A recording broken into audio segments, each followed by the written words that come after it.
Welcome to the Publishing Profits Podcast show. Today we have a very special guest. His name is Daniel Hall.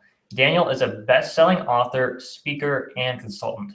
He's also a coach, a lawyer, a nurse, a blogger, and a serial entrepreneur. Daniel is the creator of the popular Real Fast training programs designed to help authors, speakers, coaches, consultants, trainers, internet marketers, and entrepreneurs effectively grow their businesses faster and profit more effortlessly. He is also the CEO of the brands Playtime Gadgets and the Backseat Nanny. Daniel, you just have obviously a wealth of experience in the business world and the publishing world. So really excited to have you here on the show. Well, thank you so much for having me. It's an honor and a privilege to get to chat with your community. You've done such an excellent job at delivering massive value to your people, and I'm happy to be a part of it. Awesome. Great. Well, let's get started. So tell us, a little more about your background and how you got started, because I know you have a really unique story of how you actually got started writing your first book.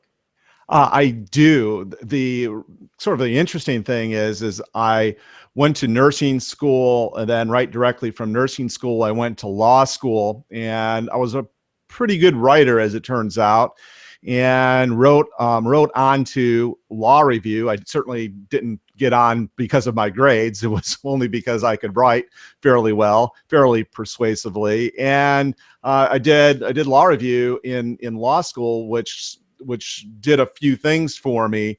It helped me to very, very precisely develop my thoughts, and especially my written thoughts, and be very, very careful about how those thoughts were expressed, so that they were easily consumed, easily communicated.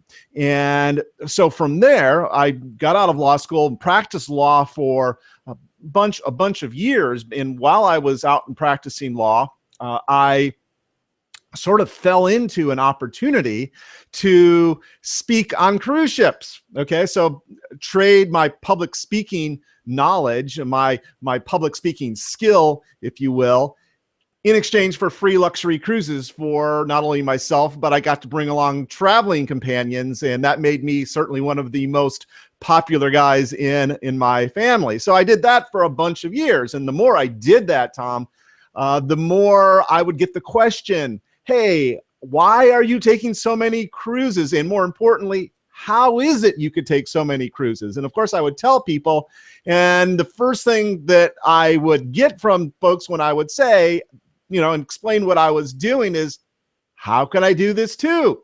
So that went along for a couple years, actually, and I'd explain, what was going on, how to do it. And it finally dawned on me, maybe I should take this knowledge that I've acquired and put it into a book.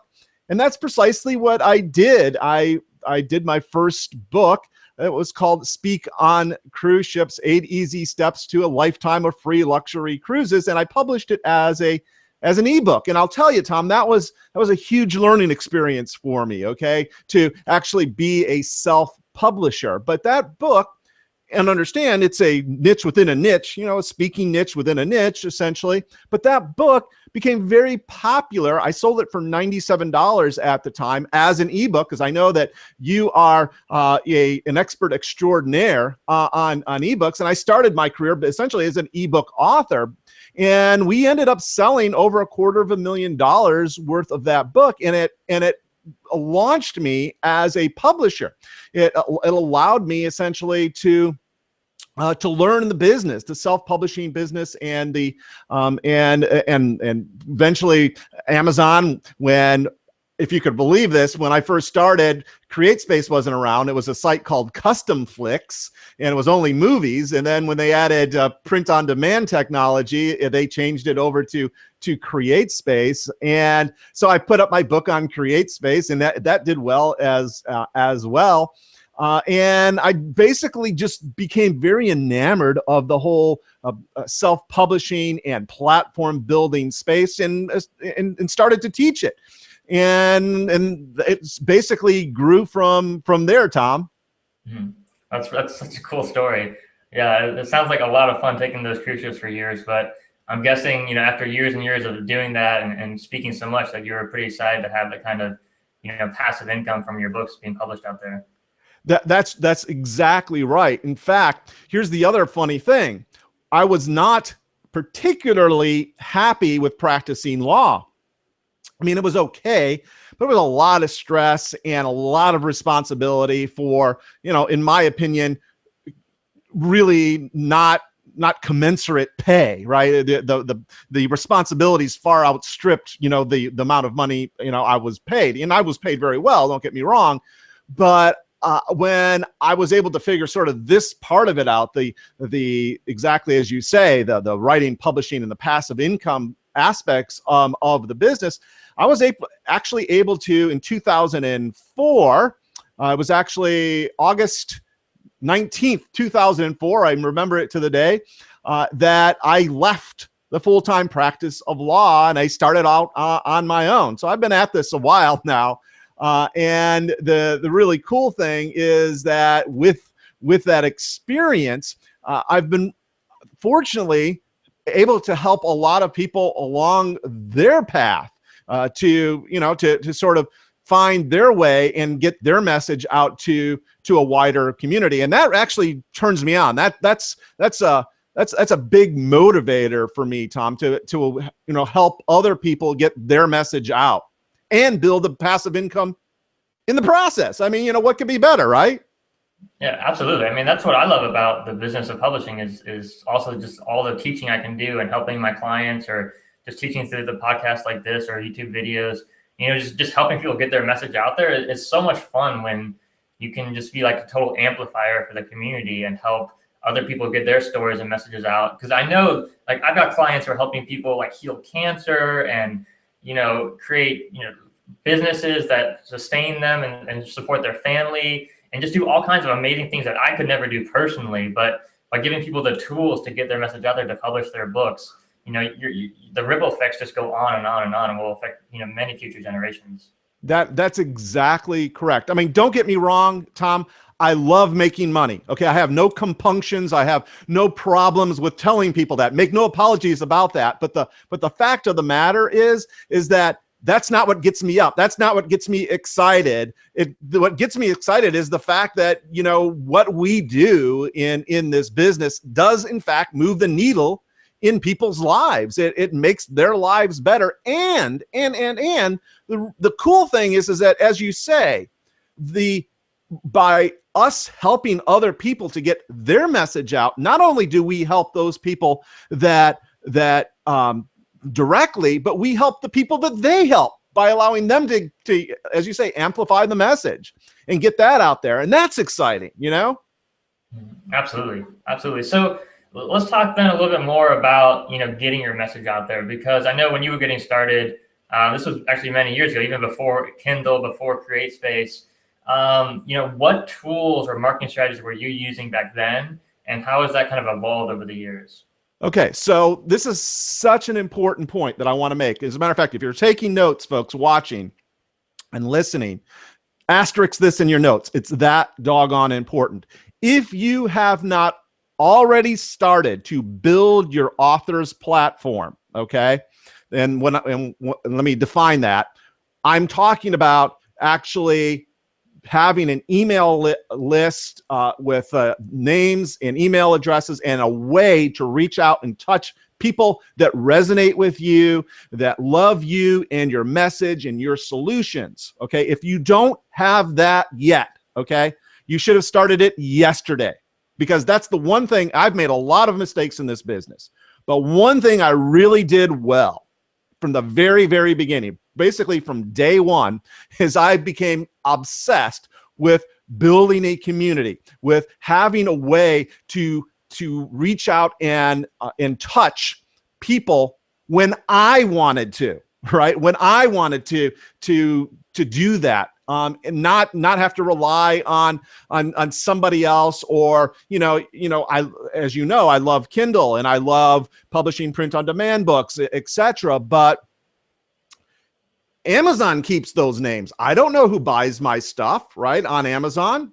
Well, what I'm saying is that you need to be cognizant and have strategies that take people from Amazon and other platforms where they first meet you, and essentially get onto your list to become a part of your community because you are serving them, right? And so that's basically a cornerstone of this business, is being able to reach out and touch people that are fans of you when you want to do that, when you want to reach out to them. Mm-hmm. Yeah, absolutely. I totally agree with that. And, the great thing about having in the email list is that it's like the most valuable asset you're ever going to have. Like you look at like any other business or industry, like their most valuable asset is their customer base, their actual database of customers, their names, their emails, what they want, what they need, that kind of stuff. Like when you sell a business, most of the value is in your list of customers. And as an author, like you said, when you publish on Amazon and CreateSpace and Audible, you never get those names or emails from those platforms. And so if you're not building your platform yourself, if you're not building your database yourself, then you don't really have much value in that business, right? You just have the books out there, but you don't have that community like you mentioned. And that's where the real value is. I think people dramatically underestimate the value of that community, and they overestimate the value of, the book. I completely agree with it. It's lopsided in most people's minds. At least that's been my experience. And, the other really, really crucial thing that people need to understand, and I know that you do this very well as well, Tom, it's not just having people on your list, it's serving them like you do so well, and giving them a reason, okay, to know, like, and trust you. I'm sure you've heard that before, right? And the more you're able to serve them, and the better that you can serve them, the relationship that you build with them over time, that's where the value is. That is where the gold is, okay? Because if Tom says to the people in his community, hey, this is a good thing, this is a good product, this is a good service, this is a good coaching program, whatever, because you have previously given massive value and given people a reason to say, oh, this person has my best interest at heart, and in the past they've made my life better. It makes it so much easier for them to say yes when you make a recommendation a little further on down the road, right? I mean, I found that to be the case, and I'm sure you have as well, right, Tom? Absolutely, yeah, for sure. So, I mean, you mentioned serving, your audience, your community several times, and I know some people might be listening and think, oh, that's pretty corny. That sounds, what is he talking about there? So, can you give some like concrete examples of ways that you've, added massive value to your audience and how that's impacted your business? Sure, I'll give you what I think I'm doing. First off, I'll give you a couple of examples. I have a program called Real Fast Book at realfastbook.com. And it's essentially A to Z, how to write and publish and build a platform for a book. And I was actually just working on this today. And I have putting a autoresponder sequence in place for the sale of that course. All right. Now, one of the things that I could have done is I could have mentioned the essentially hundreds of people that have gone through that program. Actually, it's been thousands, but hundreds of books that I know of that have been created as a result of that course, and just put little pictures of them, et cetera, et cetera. But a perfect example of this, I just wrote a long email where not only did I say, hey, these are students, but go buy their book on Amazon. Here's the link, right? And so you build up, you make a hero out of your customer, okay? And you promote them where and when you can, where it makes sense. Now, does that particular scenario help me? Absolutely, it helps me. Does it help them? Absolutely, it helps them. So it's a win-win for everyone involved. And that's just one example. Another example, real quick, I do a weekly webinar. Either I give them or I host them, okay? And if I'm giving a webinar or if I'm hosting a webinar, usually they're what we call pitch or promotional type of webinars. But that doesn't mean that people, it's just you get on and it's a big pitch fest. For me, when I give a presentation or when I am hosting somebody that's giving a presentation, I demand that my community gets value from that webinar, whether or not they take us up on the offer. Okay.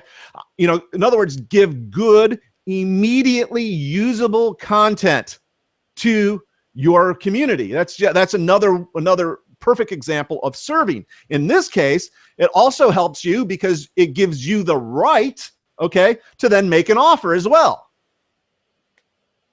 Yeah, definitely. I'm totally getting more and more into webinars now and doing them much more frequently. And it's so much fun.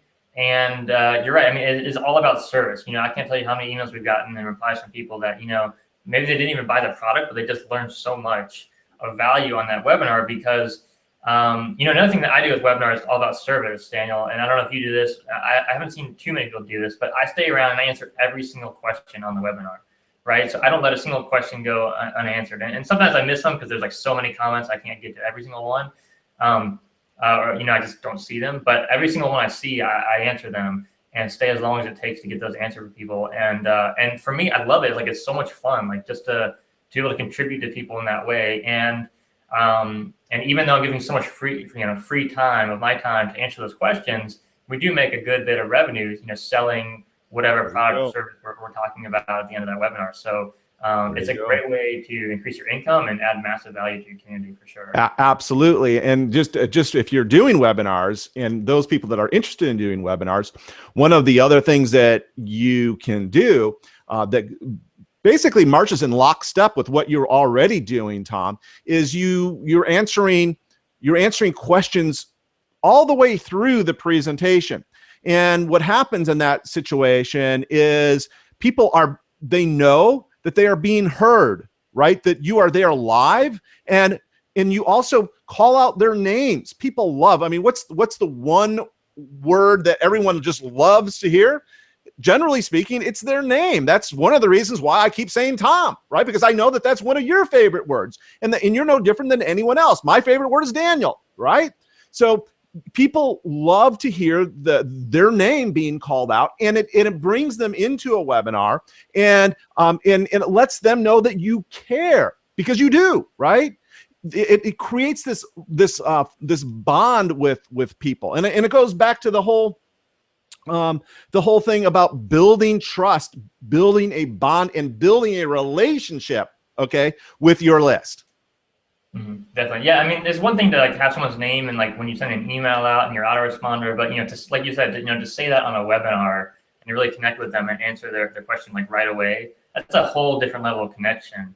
And so when you talk about, adding value to your community and building up the value of your community long term, I think that's a great way to do it. And for me, it sure beats, going on a cruise ship and spending, a couple of days. I mean, for vacation, every once in a while it'll be fun, but, spending several days, just to give one speech. It's a lot more convenient for my lifestyle to just give a webinar. Oh, absolutely. As a matter of fact, that's one of the things that we did very early on. As a matter of fact, I started doing webinars as a way to sell some of my training courses back before they were actually adopted widespread amongst internet marketers. Because one of the other things that I was doing back in the day, and I'm talking about back in 2004, 2005, the only people using webinar technology that I knew of were real estate investor type people that had real estate courses. And I was like, wow. And they would sell their real estate investment courses for thousands of dollars. And I'm thinking, maybe I could take this, what these people are doing here, but apply it to what I want to sell. And it's first started off as cruise ship speaking and so forth, but it worked like a charm, even back from the early days. And so the whole webinar thing is a huge advantage. And not only that, it's kind of like the technology that we're using right now. You don't have to have GoToWebinar or some expensive technology to do webinars anymore. You could use, Google Hangouts. This works very, very well. It's not perfect by any stretch of the imagination, but it certainly could get people going. So there's really no excuse, right? There's no excuse why people are like, I can't do this. Well, yes, you can. You can definitely do it, and it's free, and that's the beautiful thing about webinars. And again, being able to put up, be able to watch somebody, right? Just like you're watching me right now, people are watching you. We could then toggle back and forth between the camera and a PowerPoint on our screen, and talk some and then show some slides, and then back and forth.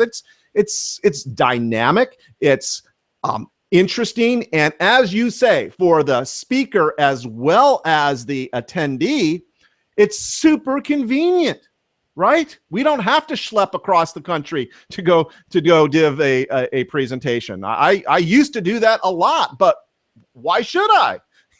I can make as much or more money on a webinar. So I do webinars.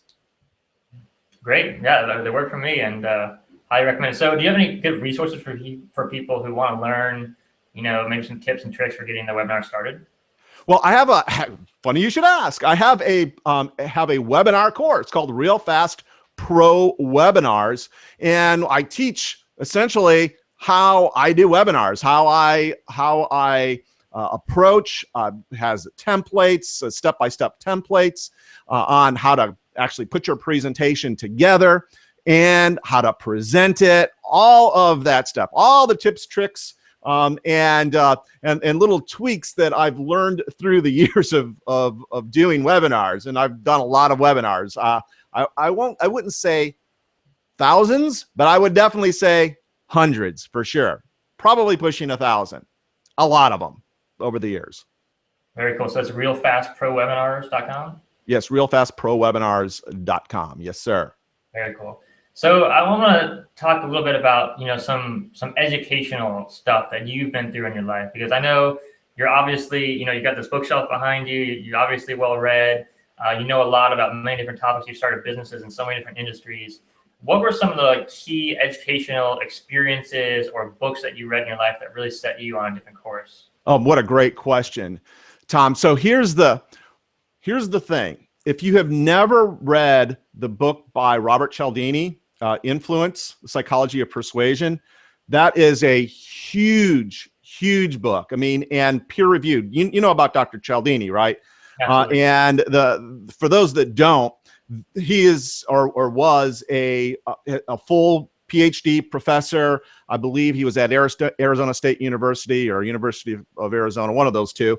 And he was a professor of psychology, and he did lots of peer review studies on the science and psychology of persuasion, and he put those a lot of the principles that he learned into this really seminal work. I mean, it's if you apply what he says in his book to your webinars, to your Kindle books, to your sales pages, to anything where you want to persuade somebody, bada bing, okay, you're gonna be much more effective in what you do, Tom. Mm-hmm. Definitely, yeah. I think persuasion is one of the best skills you can learn for sure, because it's all like, if you want to be an author and you want to make money and you want to like turn this into a real career, like you have to learn the marketing side of business. You have to learn sales. And I used to be totally turned off by sales. My mom was a salesperson when I was a teenager, and I was like, I will never do sales. I couldn't stand it. Like, she was on the phone just talking to people about her product all day. And but I realized, when I started to grow up and started to really study business, started studying marketing and what it takes to build a successful business, that good education, good sales and good marketing is all about education. And it's just about teaching your customers how to solve the problem that they're facing. And when you have a great product or a great service that solves their problem and you educate the customer, it's like a no-brainer for them to purchase, and it's a win-win for everybody. Absolutely. And I've definitely felt that as well, right? That the more I was able to essentially hone my skills as a marketer, the more I was able to really do very, very well with sales. In other words, the more persuasive I became, the more money I made. Therefore, I wanted to become more persuasive, right? It makes sense. Yeah, it's definitely a virtuous cycle for sure, for sure. Awesome. Any other great books that you recommend for people? Sure. There's another one that, well, there's what can I say? There's so many. I love, there's one called, Flow. Okay. It's basically about keeping your getting into that space, into your head space. So that you get, so that work is actually fun. Work is not work. It's fun, but it makes you money, and it moves the needle. And then huge for me is Jack Canfield's book. Okay. The Success Principles. What a great book that is.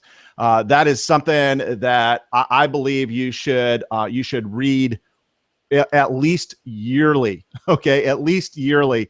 Just an excellent book, and especially in the practice. And then for personal finance, I love, The Richest Man in Babylon. Okay. By George S. Clason. Great strategies, and easy to read. And as a result, in fact, of reading, this is a great endorsement of that book. As a result of reading that book and applying those principles, I was able to pay off my primary residence. I was able to buy a condo, in Austin, Texas, in a very swanky part of Austin, Texas, cash, 3 Mercedes, cash, all of that because I was able to, apply what I learned in George S. Clason's The Richest Man in Babylon. I mean, it's the stuff works if you will actually apply it. Definitely. Yeah. So that book, Richest Man in Babylon, I totally agree with everything you said. It's a fantastic book. But I want to talk a little bit about how that author created that book, because it's so unique. It's a book that basically teaches you how to save money, and a very simple principle. Save 10% of what you earn and invest it. Very simple principle, right? And had that author written the standard financial advice book, it would be really long and really boring, and no one would read it, right? But it's this very short, what do you call it, fable or allegorical tale. About a person in ancient like Sumeria or Babylon, right? Exactly. And his journey through life, and how he met this wealthy man. He taught him how to save money and become wealthy. And it's really just one idea, but it's done so beautifully and so well and so uniquely that book, I think, it sold millions of copies. It's like a very, very popular book. And I think that, for me, is kind of a great lesson on, sometimes you can have a really boring idea, but it can still be a really important idea. And so, like you said, with learning how to be persuasive, I think the great thing about being an author and being a communicator is that you have to kind of come up with these creative ideas, creative ways to tell your story. And I really love that book. It's just a great example of a really unique way to share a really boring idea and make it actually stick with people and make a real impact with it.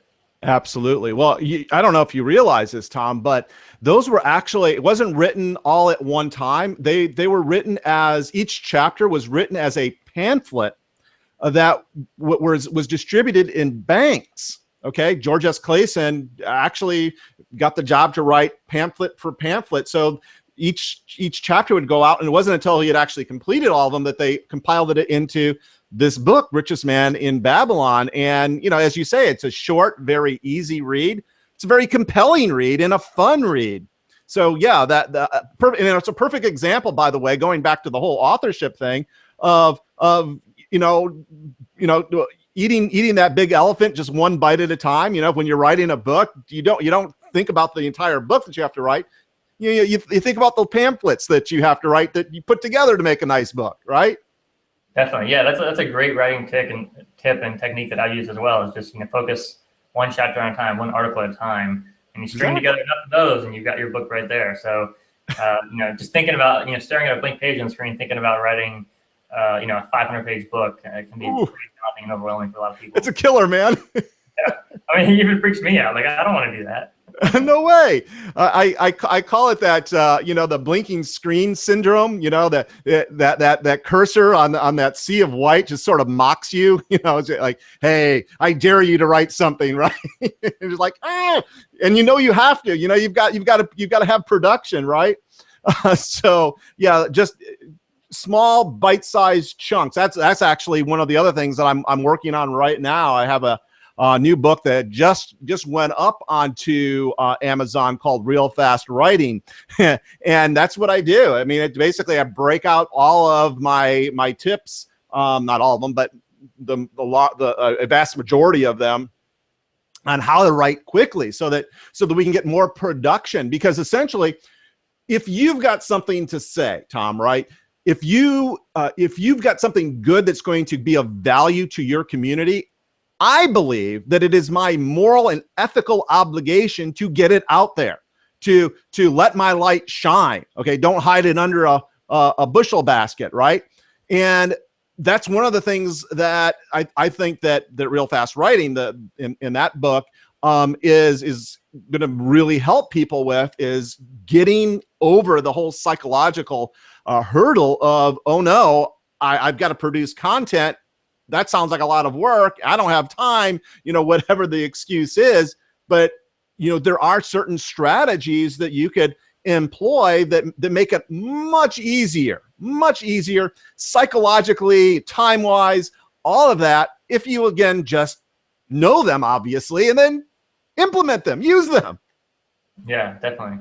So, okay, why don't we do this? Why don't we real quick, why don't each of us share one real fast writing tip, and then let's talk a little bit more about, the podcast that you're working on, some more cool stuff that you're working on. Absolutely. So tip number one in the book is, I call it the record and transcribe tip. And essentially that's where we take, like, this conversation that we're having right now. We have this recorded, which is what we're doing, right? And we have it transcribed. We get that transcription back, and then we massage it. We do some light editing. We make it more readable, and we publish it. It becomes a book, or whatever. It's a part of the content that you want to include in your writing project, regardless of whatever that project happens to be. Maybe it's a book, maybe it's a blog post, maybe it's an audiobook, whatever it happens to be, right? So that's one variation. And another sort of corollary to that, record and transcribe, and this is my personal favorite. It's when you record and transcribe, but you do bullet points on a PowerPoint, and you teach your PowerPoint, and you record that and you transcribe that. Now you've got the video like we have right now, right? And audio, and you have the points, and you have that transcribed. It's a beautiful thing, Tom. What can I say? Yeah, it can definitely be a lot easier for a lot of people to do that, to speak, to teach, or to have someone interview you, just to speak, your teaching, your message, your story, and then to have that transcribed. And then once it's transcribed, then you got 5, 10, 25,000 words already done, and it makes the writing process a whole lot easier for a lot of people. A whole lot easier. Then, the other thing I would tell folks is that the really interesting thing is that people that are doing Kindle books, or buying Kindle books, especially in the nonfiction genre, guess what? They don't want long books. Okay, they want to get right to their solution, whatever their solution happens to be. Okay, whatever solution they have bought. So when you're doing a Kindle nonfiction type of book that is offering a solution, all right, get to the solution. People don't buy your Kindle book for your prose, great though it might be. Okay, that's not why they bought the book. And generally speaking, they bought the book so that they can get the solution that you've promised to deliver in your content. So don't freak out about super long versus super short books. If you, and this is because I always get this question.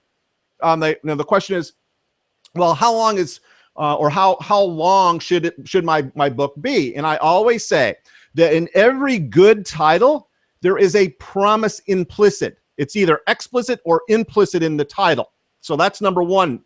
The second thing is that when you go to evaluate, hey, do I have enough content here for my book? You say, well, have I delivered enough content to not only deliver on the promise implicit or explicit in my title, but over deliver on that? And if you've done that in 5 pages, 5 pages is enough. Okay.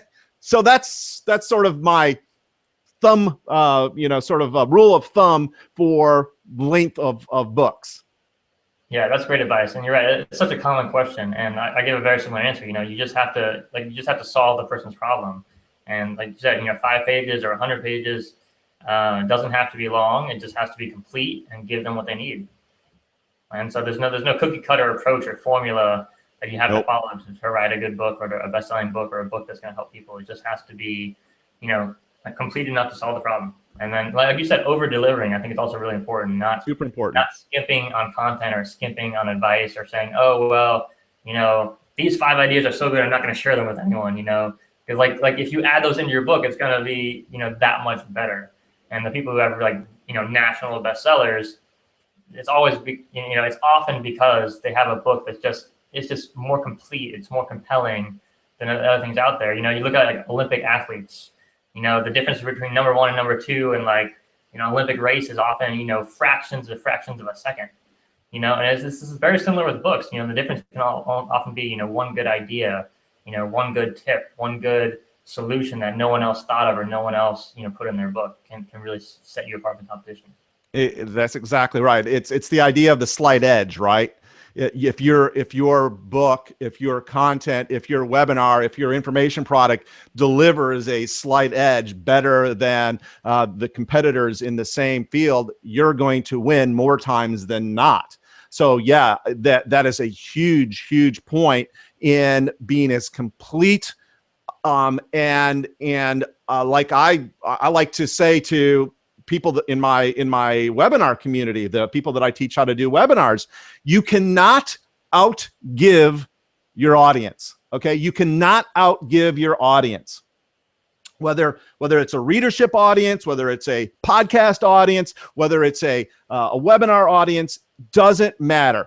Give them the goods. Okay, every time, consistently, and you will win. Okay, you will do very, very well. Absolutely, definitely agree with that for sure. Yeah, I mean that's just a great philosophy to live life by. It's the same thing in every relationship, not just as an author or as a business person, but in your relationships, in your friendships, in your marriage. Exactly. Don't try to keep score constantly and say, oh well, they didn't give me this, so I'm not going to get. That's not the way to live a really happy, fulfilling, successful life. That's right. Absolutely. Awesome, Daniel. Well, you just shared some awesome information with us. I really appreciate it. I do want to ask you a final question, though, because you seem like kind of very similar to me in the industry. You're definitely like a publishing maverick. I mean, you're doing things very differently than the traditional, go find an agent and get a publisher. And you've been doing this for a very long time, self-publishing for a very long time. I'm wondering, what has your experience been being kind of a maverick in the industry, and how has kind of the industry changed in the past few years from your standpoint? Well, I mean, the really cool thing is that when I was, for example, when I was in law school, I had the opportunity to actually write a chapter in a nursing law textbook. Okay. And I did co-author a chapter in a published book, was a book by F.A. Davis. In fact, it's sitting on the shelf behind me. If I move my chair and you're looking on my screen, it's that one right there, Nursing Practice and the Law. And so I've been in that place where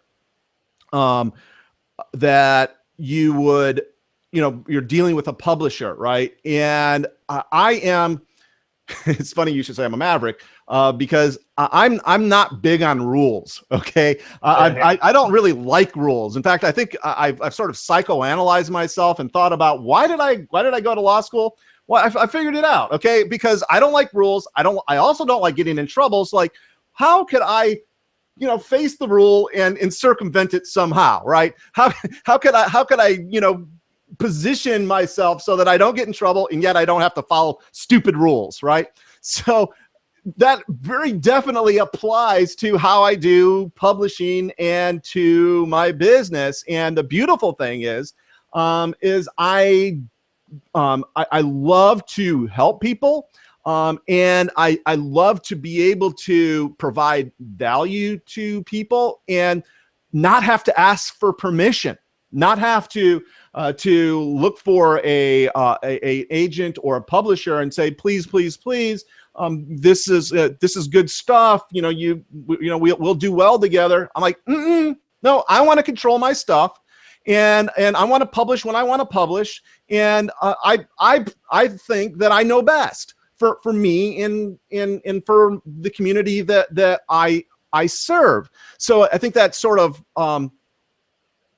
bubbles over the top, if you will, and everything else that I do in this space. So I'm not sure if that's responsive to the question, but that's sort of the way I see it, Tom. Yeah, gotcha. Yeah, I mean, I'm just kind of getting a kick, imagining in my mind keep talking to other authors, 10 years ago, before Kindle, before CreateSpace, about self-publishing, and just this big room of authors just like, well, what about the agents? What about the traditional publishing? What about the book deal? And so I just want to give you thank you for your service to the industry, because I think you're definitely one of the visionaries out there who's doing this long ago and teaching other authors how to do it long ago. And I think you've definitely been vindicated by the way things have changed. Just looking at author-earnings.com a couple of days ago, and they've got this new article, and now and they do like really detailed analyses of the industry and of book sales on Amazon. And now if you look at the top best-selling books on Amazon, it's like there's like twice as many are self-published versus from a traditional publisher nowadays. And it's just really cool to see the changes. It's a beautiful thing. That you were one of the first people there to really embrace that change. It's really cool. It is a beautiful thing, and it's changed lives. I mean, and that's the other thing. People could actually make a living with the knowledge that they have in their head, and not only that, it could be a very, very nice living as well. And the other thing too, and this is one of the reasons why I've decided to launch a podcast. Tom, we were talking before we went on about my podcast that not quite launched. We're getting ready to launch that next month. It's called Real Fast Results, and we're going to start the first season. It's going to be a general business type of podcast, but we're going to start the first season in what I love, okay, and what I think every business owner, I don't care who you are, brick and mortar, or if you're a content type of a coach, or even an accountant, whatever you are, if you're in business for yourself, I believe that you should be an author, and that you should be building a platform for yourself, not just locally, but regionally, nationally, and internationally as well. And books can help you do that. Therefore, I'm going to start my podcast season, the very first season. I'm going to focus on digital publishing. So we're going to talk about Kindle publishing. We're going to talk about audiobook publishing and print-on-demand publishing and publishing WordPress plugins. And we're going to talk about blogging and magazine publication. And so I have all this great stuff on the docket. Okay, that I think people will really resonate with. At least people that resonate with me, I think will also resonate with that, because I so strongly believe in this. I've seen the power of digital publishing in people's businesses, even if it's just a bolt-on kind of thing, even if it's just an additional thing to what they're doing in their day-to-day business. Publishing, whether it's information products or books or audiobooks or whatever it happens to be, I think every single entrepreneur, business owner should have some aspect of that in their business. And we're going to focus on that within Real Fast Results at realfastresults.com. By the way, that's where we're going to host that blog or that podcast. Awesome. Well, I look forward to that coming out in May 2016. So really excited about that. So Daniel, I just want to thank you so much for your time today and your wisdom that you share with us. And before you go, can you tell us where we can find out more about you and the work that you're doing? Sure. If folks like the way that I teach, I try to teach some today. One of the things that they could do, and they would certainly know about my podcast as well. I have actually a really cool little free tutorial that is perfect for you all, for your audience, Tom, where I teach people how to publish their blog onto the Kindle. Okay, which is a very easy, very fast thing to do, and that and you don't even have to opt in to go watch that that tutorial. It's at danielhallpresents.com/get code. danielhallpresents.com/get code. And if you do want to jump on the onto my list and into my community, you'll be notified when the podcast goes live as well. But again, you don't have to do that to get that tutorial. Awesome. Thanks so much, Dan, for your time and for your wealth of information. Really appreciate it.